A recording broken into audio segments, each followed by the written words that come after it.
महोदय, तसं जळगाव जामोद पोलिसांनी केलेलं आहे। जळगाव जामोदमध्ये एका महिलेचा जळालेला मृतदेह सापडला।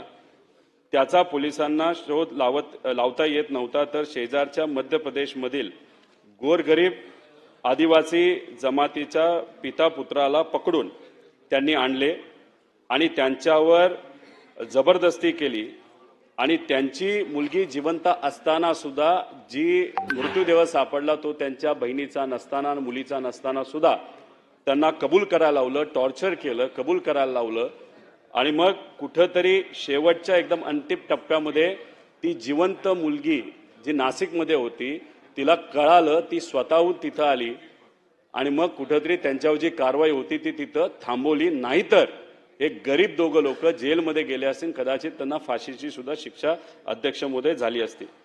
अध्यक्ष महोदय, उत्तर आम्ही बघितली, या उत्तरावरच काही प्रमाणात आम्हाला आक्षेप आहे। जेव्हा ह्या सगळ्या गोष्टी कळल्या तेव्हा मी असेल, शिंगणे साहेब असतील, सपकाळ साहेब असतील, तिथं गेलो, पोलिसांशी आम्ही चर्चा केली आणि चर्चा केल्यानंतर तिथं असणाऱ्या पोलिसांवर कारवाई झाली। पण अध्यक्ष महोदय, इथं उत्तर जर आपण बघितलं, याच्यामध्ये सांगण्यात आलेलं आहे, सदर गुन्ह्याचा तपास करत असताना अनोळखी मृतदेह हा बेपत्ता असल्याच्या शिवानी बापूराव कलमेकर यांचा आहे किंवा नाही याची विहित पद्धतीने खातरजमा न करताच केवळ आरोपी म्हणून पकडलेल्या व्यक्तींचा जबाबाच्या आधारे त्यांना अटक केल्याचे व कोठडीत ठेवल्याचे निदर्शनास आले आहे। अध्यक्ष महोदय, हे चुकीचं आहे। अनेक व्हिडिओ आहेत जे मीडिया समोर सुद्धा आलेले आहेत। त्यांच्या नातेवाईकांनी, ज्यांना अटक केली होती त्यांच्या नातेवाईकांनी सुद्धा सांगितलेलं आहे की त्यांना टॉर्चर केलं होतं। अध्यक्ष महोदय, असं जे उत्तर दिलेलं आहे ते कृपा करून या पटलावरनं काढण्यात यावं।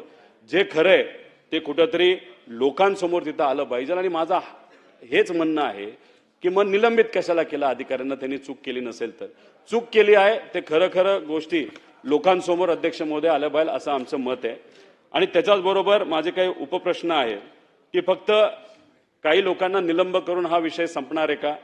त्यांच्यावर जी काही कारवाई केली गेली निलंब सस्पेन्शनची ती योग्य आहे का त्याच्यापेक्षा कडक कारवाई केली जावी असं होम मिनिस्टर साहेबांना वाटतं, हे त्यांनी त्या ठिकाणी सांगावं। त्यामुळे आमचं मत आहे की या सर्व अधिकाऱ्यांना बरखास्त त्या ठिकाणी करण्यात यावं, जेणेकरून एक मेसेज जाईल पोलीस डिपार्टमेंटमध्ये लोकांमध्ये की असं चुकीच्या कारवाई त्या ठिकाणी झाल्या तर पोलीस बरखास्त सुद्धा होऊ शकतात। रोहित पवार यांनी जो मुद्दा उपस्थित केला आहे ही वस्तुस्थिती आहे आणि अतिशय लाजिरवाण्या पद्धतीनं या ठिकाणी पोलिसांनी काम केलेलं आहे। एक जी बेपत्ता अशा पद्धतीनं जिच्याबद्दल मिसिंगची केस होती,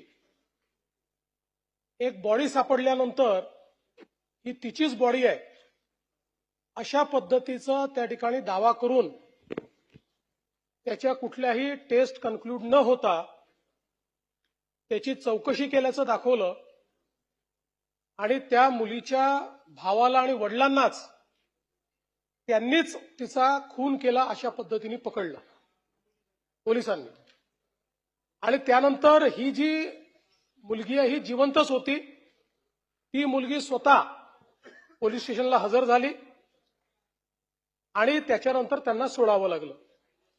आता हा जो मृतदेह सापडला त्याचा वेगळा तपास चाललेला आहे। त्या संदर्भात आता आपण जे नवीन तंत्रज्ञान विकसित केलं त्या तंत्रज्ञानाच्या आधारावर एआयचा उपयोग करून जेवढ्या आपल्याकडे 1600-1700 मिसिंग केसेस होत्या त्या सगळ्यातनं 7 लोकांशी त्याचा चेहरा जुडलेला आहे, त्यामुळे तो वेगळा तपास करू। पण या पर्टिक्युलर केसच्या संदर्भात पोलिसांचं वागणं हे अतिशय चुकीचं होतं। त्यामुळे तिथले क्राईम सहित सगळे पीआय, पीएसआय या घटनेशी संबंधित सगळे या ठिकाणी निलंबित केलेले आहेत। फौजदारी कारवाई देखील त्यांच्यावर करण्यात येणार आहे। आणि आपल्याला माहिती आहे की पहिलं निलंबन असतं, पण याच्यामध्ये ज्यांचा थेट संबंध असेल अशा लोकांचं तर निष्कासनच केलं पाहिजे। त्या दृष्टीने निश्चितपणे विहित प्रक्रिया निलंबनानंतरची पूर्ण करण्यात येईल आणि जे निष्कासनास पात्र असतील त्यांच्यावर निष्कासनाची कारवाई देखील या ठिकाणी केली जाईल। आणि हे जे काही पीडित कुटुंब आहे या कुटुंबाला राज्य सरकारच्या वतीनं आर्थिक मदत केली जाईल. या संदर्भातली विभागीय चौकशी देखील 3 महिन्यात पूर्ण केली जाईल.